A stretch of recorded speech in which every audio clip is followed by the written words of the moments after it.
One of the main problems with MAC as it was originally conceived was that it was all about movement. But anesthesiologists have other things to consider. For example, when the patient has had inhalational induction of anesthesia and they have a surgical incision, they may not move, but they may become quite hypertensive and tachycardic. Also, they may have an adrenergic response to intubation.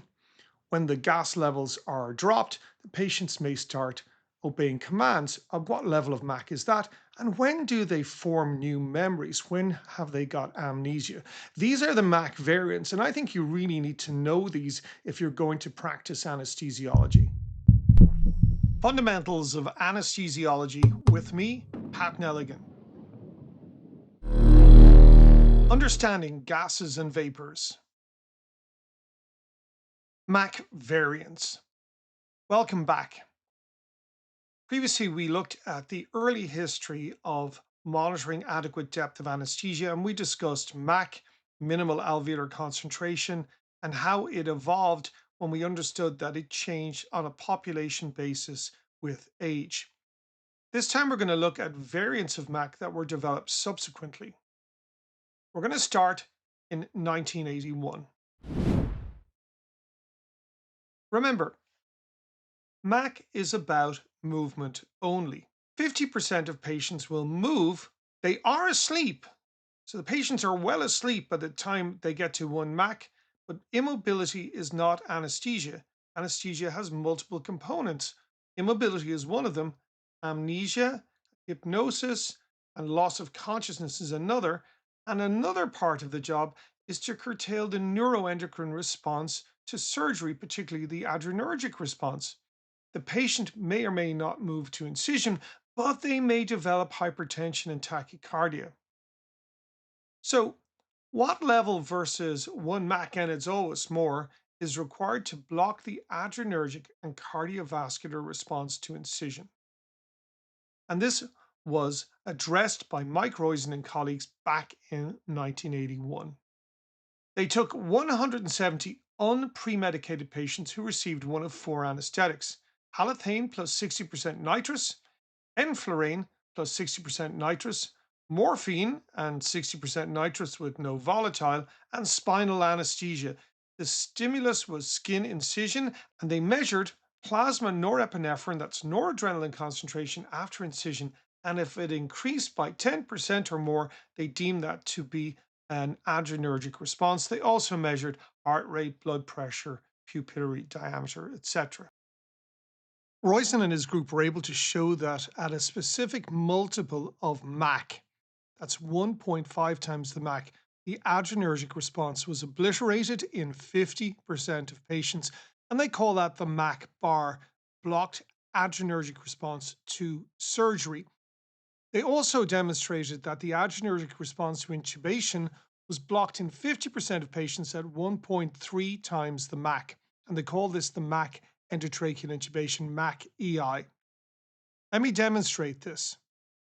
On the y-axis, we have the percentage responders, and on the x-axis, the percentage of MAC. So we have 50% responders.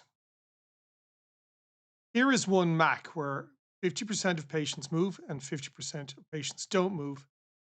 This is the MAC EI, MAC endotracheal intubation, and this is the MAC bar. These are the dose response curves for those MAC variants. This is the MAC EI, and the MAC bar.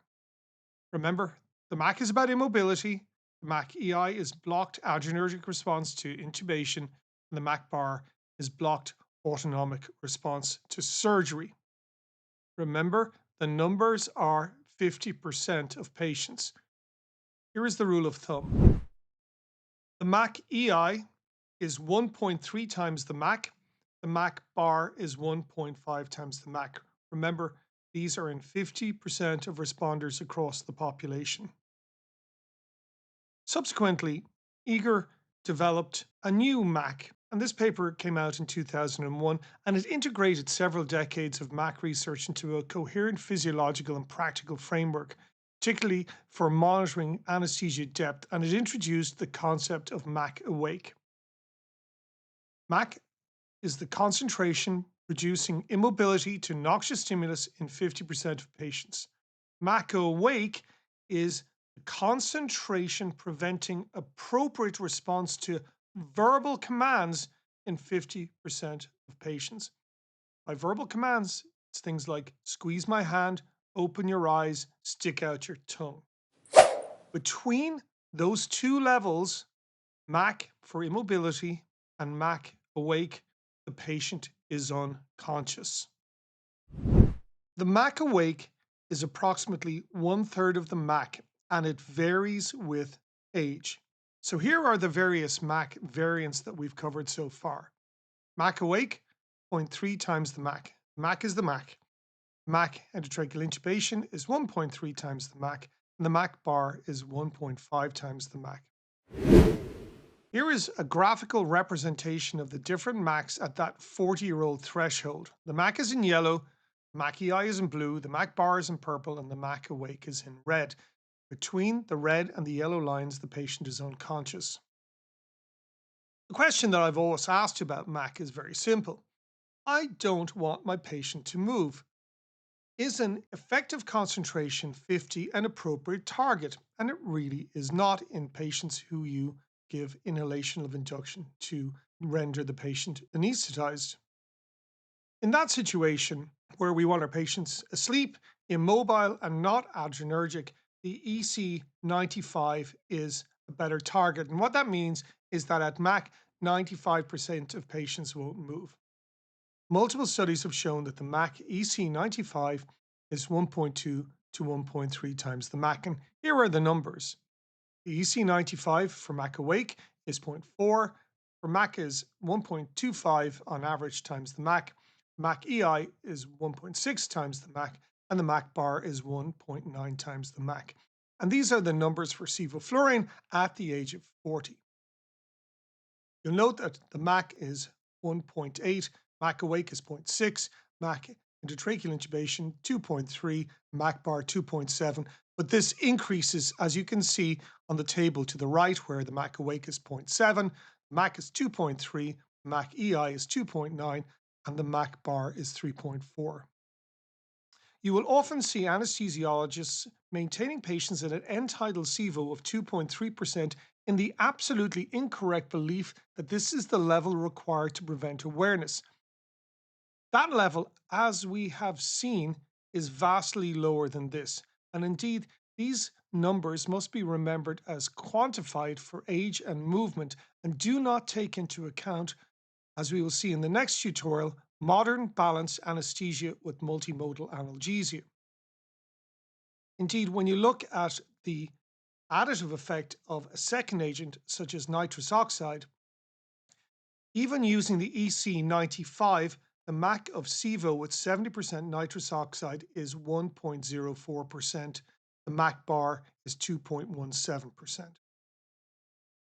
So keep these numbers in mind, and remember, all of these numbers have specific situations.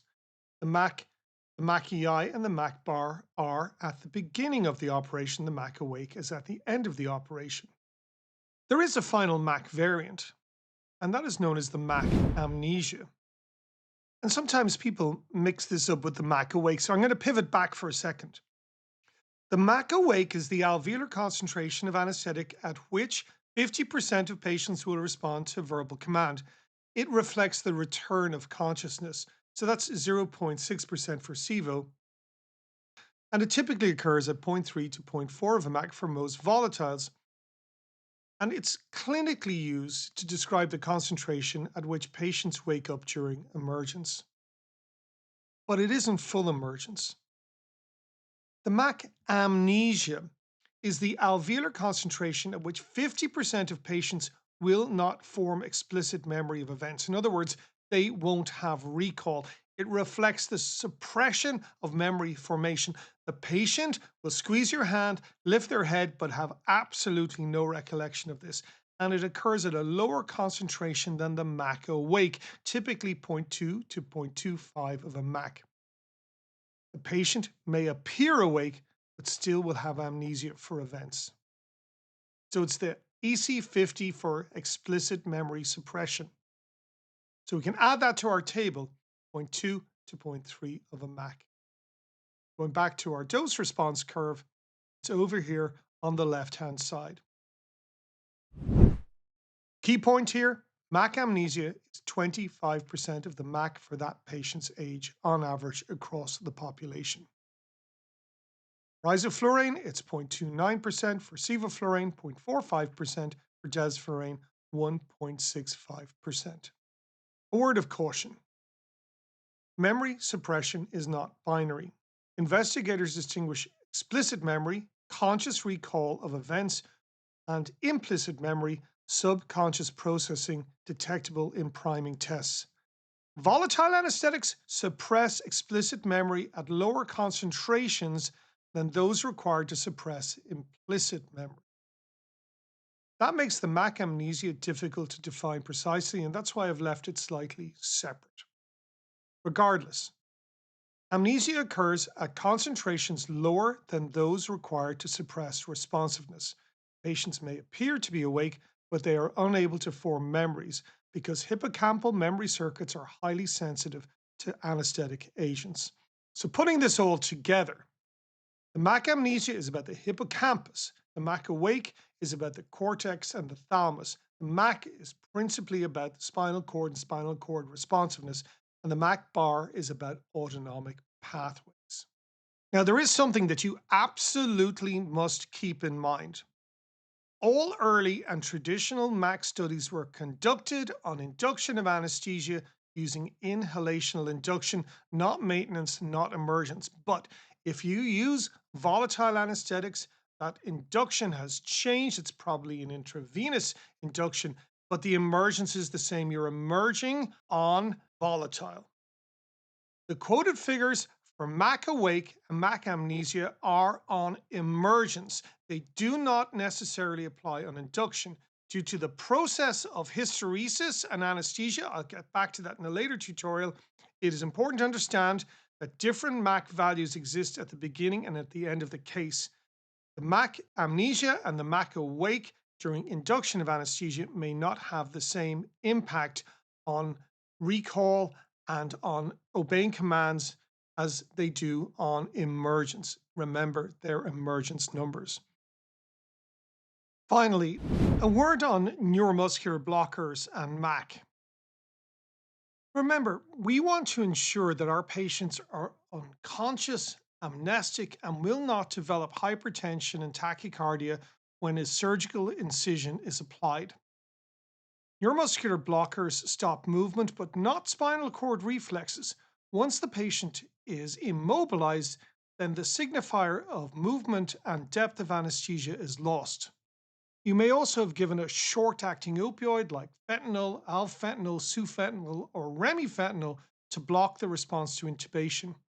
If you turn down the end tidal target too low and too soon, then the patient absolutely will respond to surgical stimulus, even if they are unconscious.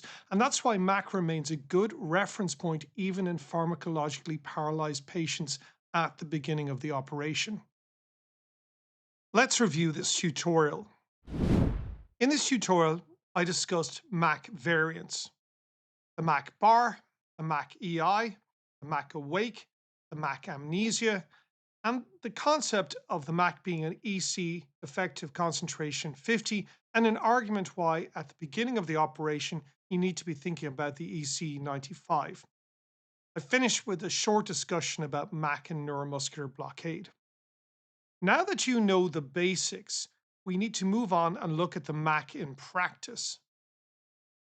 The MAC is a target, how MAC changes with physiology, MAC dose response curves and what they mean. The fact that MAC has always been set at the age of 40, but age is really important, and how age affects MAC is super important. Hysteresis, meaning MAC is different at the beginning of the operation from the end of the operation. And finally, MAC and balanced anesthesia. I'll see you then, and I guarantee you'll learn something.